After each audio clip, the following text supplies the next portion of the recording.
The first time I did cocaine was at Vancouver Coronation in 2002. It wasn't something that I'd ever really thought about doing. It was just something that my friends there were doing, and it seemed like a good idea. We had a good time. My name's Rob Browatzke, and this is the second part of my story. After Vancouver Coronation, a month or so later, we were in Calgary for their coronation ball and did some cocaine again. Again, it was a good time. Nothing exciting. It was nothing that I really anticipated changing my life. At Edmonton Coronation in August of 2002, I did it again, and I did not really have a good time. And I'm like, yeah, you know what? I'm done with this. But then at the end of 2005, the circumstances in my life were just different. And it just became a very regular thing in my life. From starting as just something to keep me awake or sober me up a little to work on this project, it quickly became everything. Now, I had been in nightlife at this point for 6 years and certainly not sober.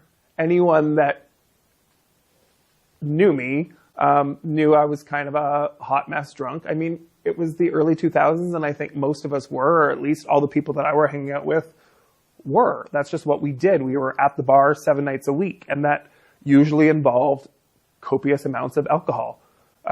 Large jugs of beer and shots of Sambuca and more shots of Sambuca, and please take the Sambuca to the DJ booth. And alcohol had always been a big part of that experience.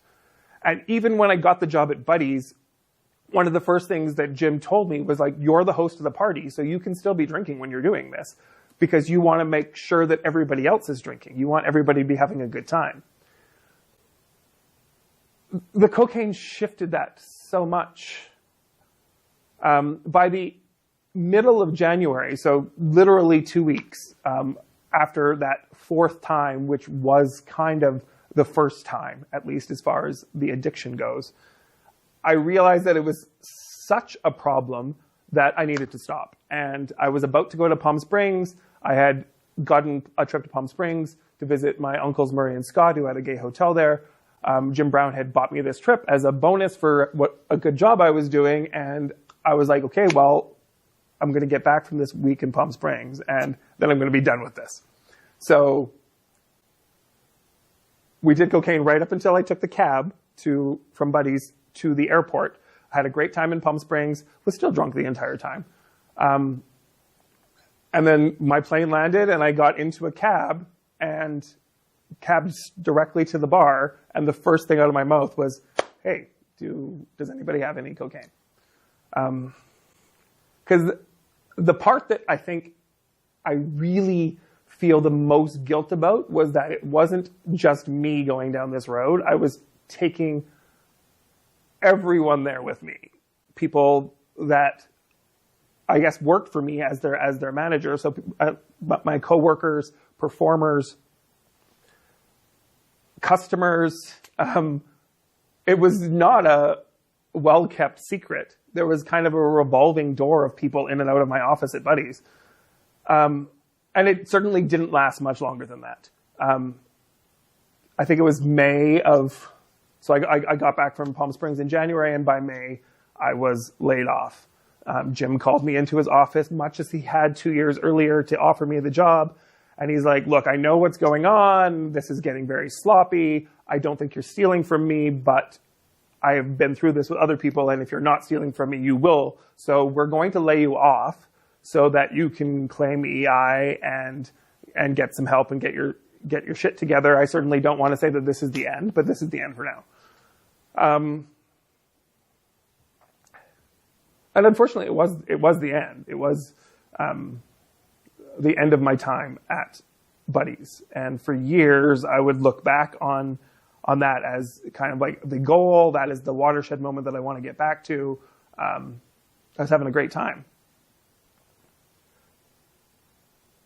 I wasn't working. I have no idea where we were getting money from. I guess it was from that EI. The alcohol and cocaine just started to get worse because then we had nothing to do. At least I had been still going to work when I was working at Buddy's. Now I didn't have a job, and so all we had to do was get drunk and get high.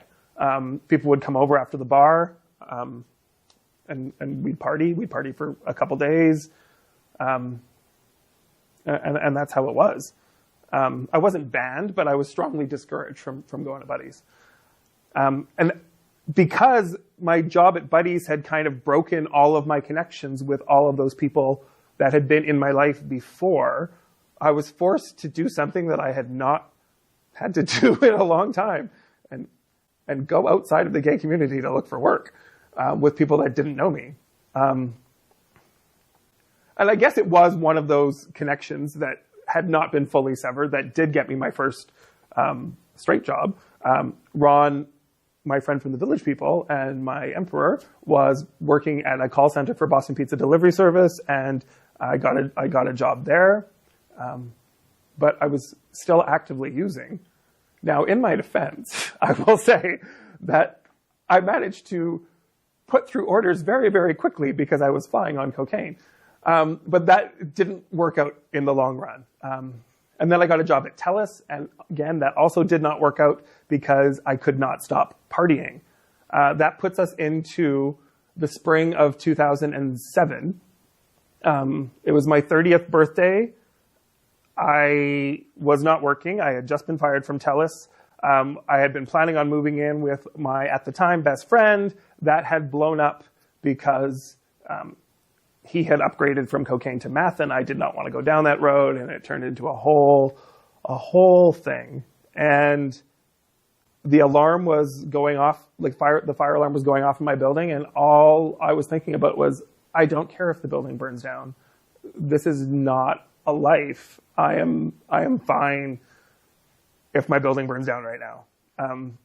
My ex happened to be coming over for something, and he came up and he's like, "Why are you not leaving with this fire alarm going off?" And I'm like, I don't care. And that's when it all kind of started coming out about the position that I was in. And he kind of was like, "Okay, well, we're going to get this fixed." I moved in with him for a while, a couple weeks, on the condition that I start putting my life back together. Ironically, though, that involved getting a job at Steamworks, so I was working for Jim Brown again. But all that meant was that I was getting staff prices at the bar again, which means that I was saving money on alcohol, and so I had more money still for cocaine. Could not live with my ex for very long. So I'm actively homeless at this point. I have to move into the bathhouse that I'm working at. Nobody else in my life really knows what's going on. There's not really anybody, I think, that particularly cares. And then I'm getting drunk at Boots, and I'm talking to Jim Schaefer from Boots, and he's like, "Hey, we're looking for a bartender. Do you want to come back?" And that, again, changed my life. So Boots offered me basically full time, which was good because Steamworks fired me. This is the second time that I have now been fired from a Jim Brown business, if you're keeping track. But it was fine. I started working for Jim and Ross at Boots. I got a roommate who I knew from working at Buddy's, and I had reached a level of the addiction where I was very much a functioning alcoholic and drug addict. And that was very much enabled by my time at Boots. Boots in 2007 was very much on its way out. It had never been busy in my time around. But it was just kind of Jim's private party space, and it was the same people all the time. And it was very much a family, but it was either a family that was either right on the alcohol train with me, or later in the night, right on the cocaine train with me, or just turning a blind eye to everything that was going on. And there's a lot of amazing stories that I can talk about in that 2007, 2008, 2009 period at Boots, and what I was doing in the community that involved even another go at the Prince title with the ISCWR. But really looking back, it's all about the addiction. And to just give an idea of what it was like, there was this one Friday that I showed up for my 4 p.m. shift. And usually a 4 p.m. shift meant that I would get out of bed at about 3 because I had been partying the night before, started work at 4 p.m. on the Friday, started drinking, finished at midnight or whenever I finished, kept partying all night, was there for my 4 p.m. start on Saturday, did it again, was there for my 4 p.m. start on Sunday. Like I was at Boots once for like 40 hours. So there's no way that anybody that was around could have thought that this was healthy, but that's just what it was. I mean, it's hard for other people to diagnose a problem when everybody else that I'm around is going through the exact same problems of their own. I certainly was aware of the need to quit and became one of those kind of like New Year's Eve, I'm gonna make this resolution, and it would be 4 days in 2008, or it was 9 days in 2009. 10 days in 2010. But by 2010, I wasn't really thinking about my addiction anymore because we were sitting there watching Jim Schaefer slowly pass away. His health was destroyed, in part a lot by his own addiction. He was a heavy smoker. He was a very heavy drinker. And we sat there on the corner of that bar on 106th Street and watched him die. And in March of 2010, when we got the call that he died, Ross and I spent most of the day drinking, because of course that's what you do with grief. And I don't think any of us had a plan for what the future was going to be. The possibility of Boots without Jim was impossible. Like, it just didn't make sense. But we gave it a go anyway. April, May. It was a Monday night, May 31st, 2010. I was hosting bingo, which meant a lot of alcohol and cocaine. And Ross called me over in the middle of the game, and he's like, you have to get everybody out of here. And I'm like, okay. I mean, and Ross's moods were not foreign to anybody. So no one was really surprised when I'm like, okay, so I guess this is the last game. Everybody left, and Ross is like, by the way, we're done. This is it. This is the last night. You don't need to come in tomorrow. The bar is closed. And we got drunk and we got high, and at 9 a.m, he drove me home with all of the mementos that I had scavenged from around the bar. And I went home and I put on Facebook, Boots is closed. And then I went and passed out.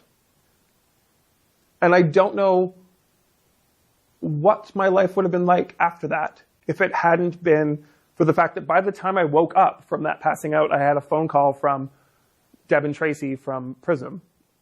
And they're like, hey, we're really sorry to hear this. Come work for us. And it wasn't just about me getting a job at Prism. It was about all of the people that were going to Boots finding a new home at Prism. Because all of these people, like, they were not Buddy's people. They were not Woody's people. The Roost was long since closed by this time. These were Boots people. And we had nowhere to go. And people, you might just think that it's like, oh, you had nowhere to go drink. There's lots of places to go drink, but that's not what it was. Like I said, it was all about connection. And sometimes those connections were very dysfunctional and harmful and dangerous and destructive, but they were very, very strong. And so all of those people with me went over to Prism. Now, Prism was at the time on 101st Street. It was not the best neighborhood. Their lease was kind of coming due anyway. They were looking for somewhere to relocate that was maybe a bit bigger and maybe a bit of a better neighborhood. And so they took advantage of the fact that Boots was now closed to relocate Prism into Boots, and call it Junction. And it was a place where Boots and Prism, and partly also Play, came together. And Junction opened in August of 2010, and it was everything Deb and Tracy wanted. Now, Deb and Tracy were not like Ross and Jim. They were very zero tolerance for anything on duty and in the space. They took the space seriously. It was their livelihood. It was their investment. do what you're going to do when you're off duty, but you will not drink and you will not do other stuff in the space. So I had tried to dry out a little bit working at Prism, and I certainly respected the boundaries of not drinking in the space. I wouldn't have had a choice. They wouldn't have put up with it. And because I was only there a couple of days, I didn't really have a lot of extra money for partying on the weekends. But when we were back at Boots, being back in that space, it was almost immediately physical, the need that I had to, I can't really say start using Coke again because I hadn't really stopped, but to start using it a lot more regularly. And it didn't take very long before Deb and Tracy to just be like, look, get your shit together or we're done. They had already had to take my key away because they couldn't trust me to lock up at the end of the night. One of the great things about Boots was that we were there all night long, and Ross and Jim had just known that I was going to come back from buddies or play or whatever with a whole bunch of people, and we were going to stay there and party all night. Deb and Tracy didn't want anything to do with that. So my alcoholism at that point was transcending my cocaine problem, though. I had managed to find a nice little equilibrium of doing cocaine to sober up so I could keep drinking, and then I needed to keep drinking so that I could pass out. But at the end of 2010 into 2011, I was doing something that I had never done and mixing hard liquor into this. I was just beer and blow. That was my poison. But then I started drinking straight shots of gin without actually reducing any of the cocaine or beer that I was doing. And basically blacked out for all of January and February. And by all of it, I mean literally every night I was blackout, bombed, drunk. And finally, one random Tuesday morning, after partying all night on the Monday night, I woke up and I'm like, I'm done. Like, I can't do this anymore. And March 22nd, 2011 was the last beer and the last cocaine. And for some reason, that time, it stuck. And there's never been any going back since. And that changed everything again in my life. It certainly changed how I was at work. I mean, I was still a cunt. I couldn't blame the mood swings on the beer and alcohol, and I didn't really actually have withdrawal. But I was just a lot more focused. I'm like, this is what my life could be like if I had sobered up years before. Like the things that I could have done, the trips that I could have gone on. You know, I had a car for the first time forever. I had spent years with my entire world being literally just a few city blocks because I couldn't get anywhere else and didn't really want to go anywhere else. I had all of my watering holes and drug dealers within this tiny little area. I didn't need to go anywhere else. But that changed after I got sober. And I suspect that everything that I've been able to do in my life since, as far as literally traveling the world, I probably could have done just being sober working at Junction. But that wasn't to be, because about a year after I got sober, Deb and Tracy called me into the office and they're like, we're shutting down. The landlord was exercising a demolition clause in the lease to transform the use of the space significantly. And in September of 2012, the Junction closed down. Now, that had been a gay bar for 42 years, and I had been there for only 13 of that 42, but its loss reverberated throughout the community. And I don't know what I would have done next. I suspect that being sober at that point, I would have ended up back at Buddy's. And I certainly started hosting karaoke at Woody's. So the door was kind of open for that. But right around the time that Junction closed, I got a phone call from my uncles in Palm Springs. They were selling their hotels because of economic conditions in the States and wanting to relocate. And they're like, move down to Calgary with us. We're moving up to Calgary. We'll open up a sex club. We'll open up a bar. We'll do something together. And the timing was just fortuitous, obviously. I'm like everything that I had been doing in my life had ended. I didn't know what I was going to do next. Luckily, I had now been sober enough to have some savings, and so I had some time to think about it, and then I got that phone call, and so that was the plan. I had zero interest in moving to Calgary. I had been to Calgary lots, and always had a good time, but Edmonton was my home. But Murray and Scott were family. We had not necessarily spent a lot of time together over the last little while. They had been in California, like I said. I had only been there once. They'd been back when my grandma, my uncle's mom died. But that was the only connections that we had really had in the last 10, 15 years. So I figured this is a great opportunity for a fresh start. And I certainly was not adverse to fresh starts. I had fresh started my life a few times at that point. The problem is that we couldn't find anywhere in Calgary, or we could find places, but they didn't want a gay bar, or we could find places, but the price wasn't right.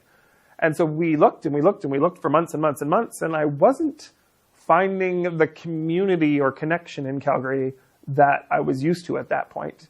And I realized that those things take time to build, but it was just as easy for me to, well, we don't have a place yet, so I'm just going to go up to Edmonton for the weekend and see my friends.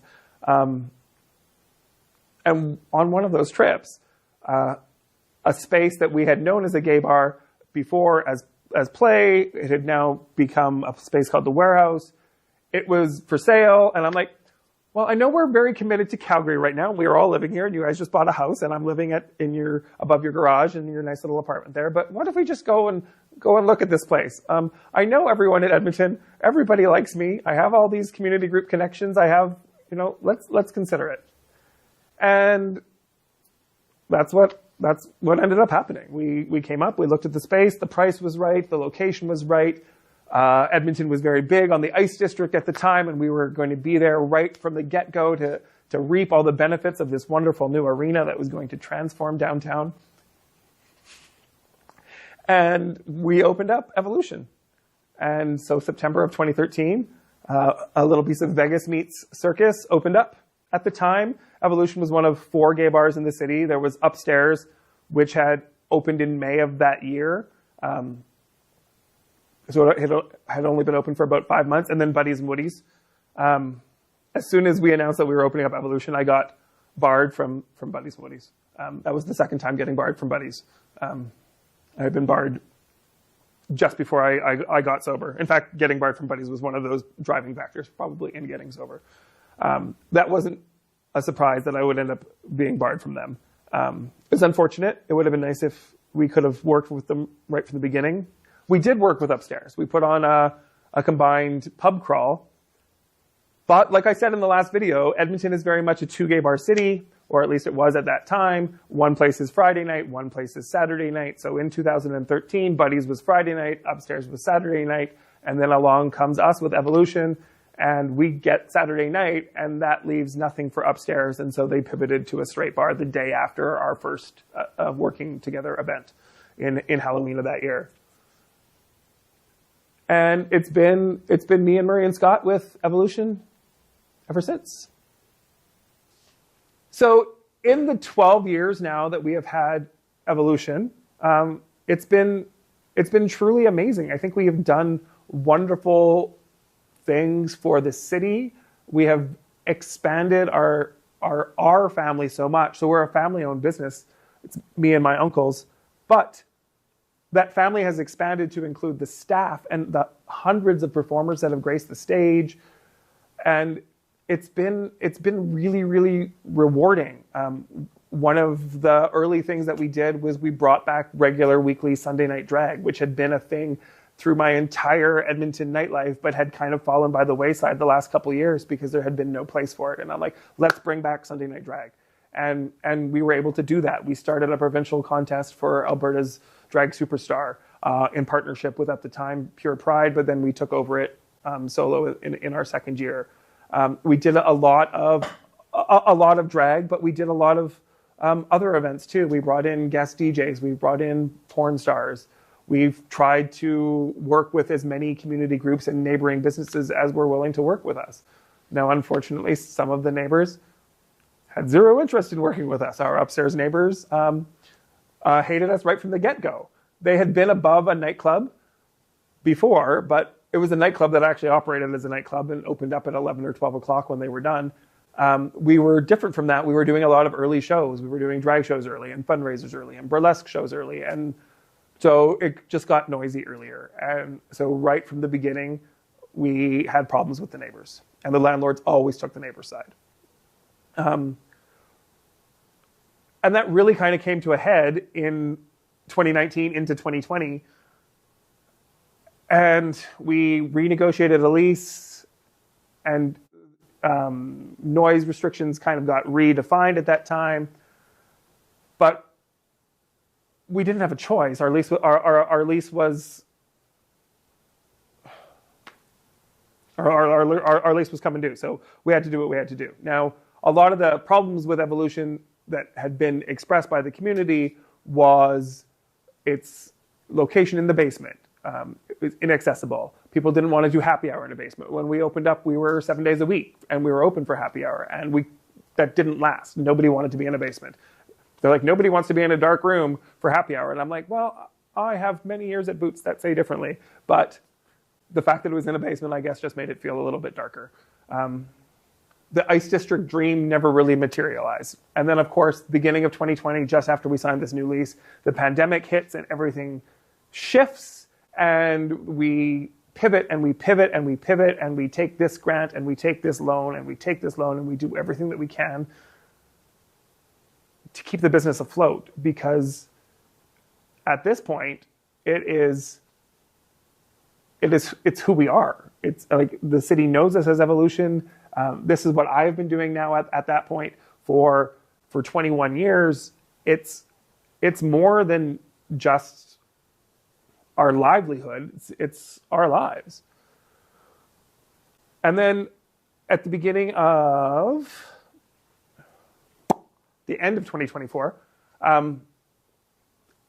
we know that our lease is coming due, and we asked the landlord, can we sign on for an extra 2 years? We are still not getting along with our upstairs neighbors, but we just want a couple more years to pull us up a little bit from that COVID debt. And the landlord's like, no, your lease is up at the end of 2025, and we will not be renewing. We're like, okay. So we started looking around, and it's a little bit of a slap in the face, maybe, for the landlord to not give us that extra time that we were asking for, but we did not take it that way. This is an opportunity for us to be able to find a space where we can do all of the things that we're doing and doing very, very well. At this point, at the end of 2024, we have been the only gay bar in the city now for 7 years. So obviously we're doing something right. We are giving something to the community that they want, but we can be doing so much more. We can find a space that is more accessible. We can find a space that is street level, that has a kitchen, that has windows. There's a lot of people that can't come to this space or won't come to this space because it's just not what they're looking for, especially all of the people that I had spent most of my life with.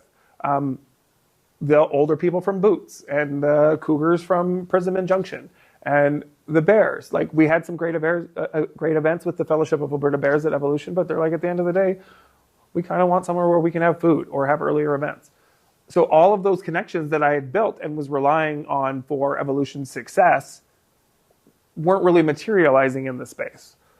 So we started looking for somewhere else, and we found somewhere, and unfortunately, the space that we found, we needed to take right away. We wanted it to wait until the end of the year so that we weren't double renting, but that wasn't an option. So we ended up having what we dubbed our 2 gay bar summer, where we have our existing original space on 103rd Street and our new space on 115th Street, and ran both of them and tried to do it in a way that we weren't competing with each other. And I think we did succeed with that. But here we are now in the fall of 2025, and our original space is shutting down. November 8th, 2025. That is the last night at the OG space. And then we're going to pivot the shows and dancing over to the new space, and a new chapter of our life together and my life is going to start.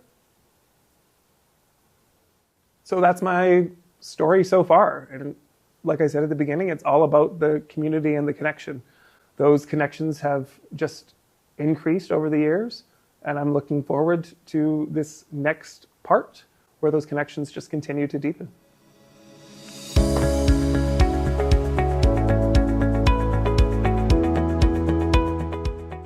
I have this whole thing in my head about not talking with my hands for the entire hours.